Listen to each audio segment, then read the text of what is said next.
ఇక అక్కడి నుంచి మొదలు పెడితే కనుక మీరు చాలా సాహసాలు చేశారు. మళ్ళీ అదే రాజస్థాన్కి వెళ్ళి పౌరాణికం తీశారు మీరు. కురుక్షేత్రం లాంటి పౌరాణికం ఒక సాహసం చేయాలని మీకు ఎందుకు అనిపించింది సార్? కురుక్షేత్రం మొట్టమొదట మనం తీద్దాం అనుకున్నాం కానీ చాలా కాలం మనం తీయలేదు.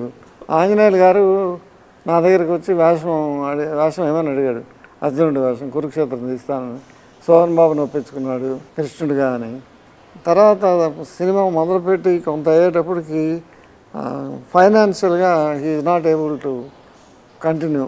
ఏదో చుట్టేసి పిచ్చిగా రిలీజ్ చేస్తే పెట్టట్టున్నాడని మనం కూడా జాయిన్ అయ్యి దాని అంత రిచ్గా తీసాం. మరి ఆ రోజుల్లో అంటే అంతకుముందు 1950లో 35లో ఎప్పుడో సతీ సావిత్రి సినిమా 2 సావిత్రులు వచ్చాయని, 2 లక్ష్మమ్మ కథలు వచ్చినాయని 1950లో ఆ తర్వాత అనుకుంటాం. కానీ మళ్ళీ 1977లో మీ సినిమా అలానే పెద్ద ఎన్టీఆర్ గారి దానవీర సూరకర్ణ 2 సంక్రాంతికి రావడం అనేది ఆ రోజుల్లో పెద్ద ఆంధ్రదేశం అంతటా ఒక సంచలనం.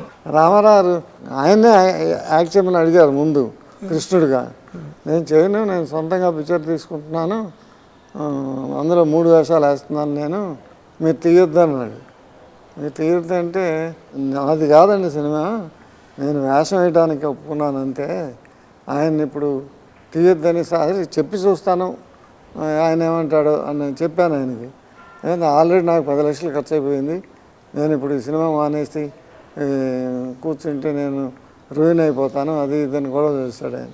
వైఎస్ఆర్ ఆంజనేయులు గారు చేసేదేం లేక మొదలు పెట్టేసాను. కానీ ఒకసారి మొదలు పెట్టిన తర్వాత మీరు ఆ సినిమాకి 1కి 2 యూనిట్లు పెట్టుకుని దానిలో కూడా కేఎస్ఆర్ దాస్ గారు వర్క్ చేసినట్టు. కేఎస్ఆర్ దాస్ గారు వారసుని తీశారు. ఆ సినిమా రిలీజ్ అయినప్పుడు ఆ కమోషన్లో మీది 25 ఏళ్ల సినిమా అయితే దానవీర సూరకర్ణ 25 ఏళ్ల సినిమా 2 పోటాపోటీగా వచ్చినప్పుడు ఆ రిజల్ట్ చూసిన తర్వాత మీకు ఏమనిపించింది సార్? అంటే ఆంధ్రప్రదేశ్లో దానవీర సూరకర్ణ కురుక్షేత్రానికంటే ఎక్కువ చేసింది. దానవీర సూరకర్ణ ఆంధ్రాలో హిట్. అలానే ఈ సినిమాకి సంబంధించిన వరకు మేకప్ కూడా చాలా కీలకమైన పాత్ర. ఎందుకంటే మీరు ఎడారుల్లో తీస్తున్నప్పుడు మేకప్ ఉండాలి, but at the same time మళ్ళీ కరిగిపోయే మేకప్ లాగా పొక్కుల్లాగా చేయాలంటే మా మేకప్ మ్యాన్ మాధవరావు అతను ఈ బఠానీ గింజల ఈ పొట్టు ఉంటుంది అది అంటించాడు, కరెక్ట్గా ఒబ్బలాగా వచ్చింది. అది హీరోని ఎడారిలో పడేసి నాగభూషణం వాళ్ళు వెళ్ళిపోయినప్పుడు ముఖానికి పొక్కులు వచ్చిన సీన్. ఈ ఇన్నోవేషన్ అంతా కూడా ఇప్పుడు మాధవరావు గారు కూడా మరి ఇంతమందికి చేస్తున్నప్పుడు ఈ గెటప్లు మీరు ఇందాక అన్నట్టుగా హిప్పీలాగా జుట్టు ఉండాలి, దానికి ఒక టోపీ ఉండాలి, గుర్రాలు, వీటన్నిటికి కూడా మీరు ఇక్కడి నుంచి మనుషులు తీసుకెళ్ళడం అనేది ఎంత శ్రమ ఉంటుందండి మీకు? గుర్రాలు అక్కడే అసలు చౌక గుర్రాలు అక్కడే తీసుకున్నాం. బట్ భయంకరంగా ఉండేవి ఆ గుర్రాలు. నన్ను 2 సార్లు పడేసినాయి. చాలా బలిసి రాజస్థాన్ గుర్రాలు, మన గుర్రాలలాగా పీసుగా ఉండేవి కాదు, చాలా బలంగా ఉండేవి గుర్రాలు. ఆ పోలీస్ డిపార్ట్మెంట్ వాళ్ళ దగ్గర నుంచి తీసుకుని అవి వాడాము. అలానే ఈ గుర్రపు స్వారీ కూడా మీరు నాగభూషణం గారు విజయమ్మ గారికి కూడా ఫైట్ చేయడం కొత్త కదా? అది మెడ్రాస్లో బీచ్లో ప్రాక్టీస్ చేసేవాడు.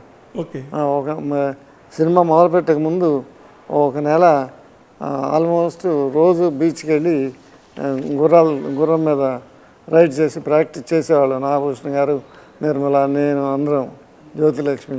అలానే ఈ సినిమాకి సంబంధించిన విజయనిర్మల గారి గురించి ఈ కొత్త క్యారెక్టర్కి ఎలా మౌల్డ్ అవ్వడానికి ఆవిడ తీసుకున్న శ్రద్ధ. ఎందుకంటే సిమ్లా లాంటి చోట్ల నేను చదివింది బూట్లు కూడా లేకుండా చలిలో చేయాల్సిన. అవును, సిమ్లాలో ఐస్లో నడవాల్సి వచ్చింది. ఆ క్యారెక్టర్ ఏమో మామూలు విలేజ్ టైపు డ్రెస్సు, బూట్లు వేయటానికి లేదు. అలా నడిస్తే బ్లూ అయిపోయినాయి లెగ్స్. బ్లూ అయిపోతే ఆ నిప్పులు మీద అలా కాలు పెట్టి మామూలుగా ఒక 10 నిమిషాలు అంటే నార్మల్గా వచ్చి. ఈ సినిమాకి సంబంధించిన లొకేషన్లు కూడా ఇప్పుడు రాజస్థాన్లో చేశారు, కోట దగ్గర చేసినట్టున్నారు కదా, ఎక్కడెక్కడ చేశారు మీకు గుర్తుందా సార్? రాజస్థాన్లో చేసాం, తర్వాత సిమ్లాలో చేసాం. సట్లెజ్ నది దగ్గర కూడా ఎక్కడో సిమ్లా నుంచే సట్లెజ్, అది 1.5 hours జర్నీ సిమ్లా నుంచి. సట్లెజ్ రివర్ బ్యాంకులో చేసాం. మరి ఇవన్నీ ఎగ్జిక్యూట్ చేయాలంటే కూడా నిర్మాతలకు కూడా చాలా బాధ్యత ఉంటుంది కదా. ఆర్శేషగిరిరావు గారు మీ తమ్ముళ్ళు ప్లానింగ్ అంతా వాళ్ళే చేసేవాళ్ళు. ఎవరికి ఎట్లా ట్రావెల్ చేయాలి, ఎవరికి మామూలు కాస్ట్యూమ్స్ డిజైన్ చేయించడం, ప్రొడక్షన్ షెడ్యూల్ చేయటం, కాల్ షీట్లు తీసుకోవటం అన్నీ వాళ్ళిద్దరే చేసేవాళ్ళు. అలానే ఈ సినిమాకి మొట్టమొదటి అనుకున్న పేరు నిజానికి మోసగాళ్ళకి మోసగాడు కాదు కదా, అదృష్టరేఖ. అదృష్టం. ఆరుతరి గారు పెట్టిన పేరు ఇది. ఆ, నేను వద్దని మోసగాళ్ళకి మోసగాడని పెట్టాను. అంటే ఇంకా మాస్ చేయాలని చెప్పేసి బహుశా మీ అదృష్టరేఖ ఈ సినిమాతోటి స్టార్ స్టేటస్కి కూడా పైకి తీసుకెళ్ళినట్టుంది కదా. అవును. మీ 60వ సినిమా కింద మోసగాళ్ళకి మోసగాడు రిలీజ్ అయింది. ఇక్కడి నుంచి మీ కెరీర్ని చూస్తే కనుక మోసగాళ్ళకి మోసగాడికి మీ కెరీర్లో ఎటువంటి రోల్ ఉందంటారు? మాసు రామారావు గారు చెప్పినట్లే మాస్లోనే పేరు వచ్చింది. లేడీస్లో ఫాలోయింగ్ రాలేదు, పేరు రాలేదు. అది 12 కాపురంలో వచ్చింది లేడీస్కి ఓకే. కావాల్సిన సినిమా. తర్వాత దేవుడు చేసిన మనుషులు, సీతారామరాజు, పాడి పంటలు వరుసన ఒకదాన్ని మించి ఒకటి హిట్ అయినాయి. మీరు ఒక పక్కన కౌబాయ్ చేస్తూ, ఒక పక్కన జేమ్స్ బాండ్ చేస్తూ, ఇంకో పక్కన పంచకట్టుకొని ఈ 3 రకాలు వేరువేరుగా చేస్తున్నప్పుడు మీ మానసిక పరిస్థితి ఎలా ట్యూన్ చేసుకునేవారు? ఏ సబ్జెక్ట్ చేస్తున్నప్పుడు ఆ సబ్జెక్ట్ గురించే ఆలోచించేవాళ్ళం, ఆ సబ్జెక్టు ఓన్ చేసుకుని యాక్ట్ చేసేవాళ్ళం. కానీ నిజానికి మీరు ఒకటే రోజున 2-3 కాల్ షీట్లో ఇక పొద్దున ఒకటి ఇంకొకటి చేసిన రోజులు ఉన్నాయని చెప్పేసి ఇండస్ట్రీ ఇప్పటికీ చెప్పుకుంటూ ఉంటుంది. అది ఫస్ట్ 10 years. ఆ తర్వాత కలర్ పిక్చర్లు మొదలైనాక 9 to 6 చేసాం. ఈ సినిమాలో మీ పెద్ద అబ్బాయి రమేష్ కూడా మీ చిన్నప్పటి పాత్ర ఒక చిన్న అవును చేశాడు.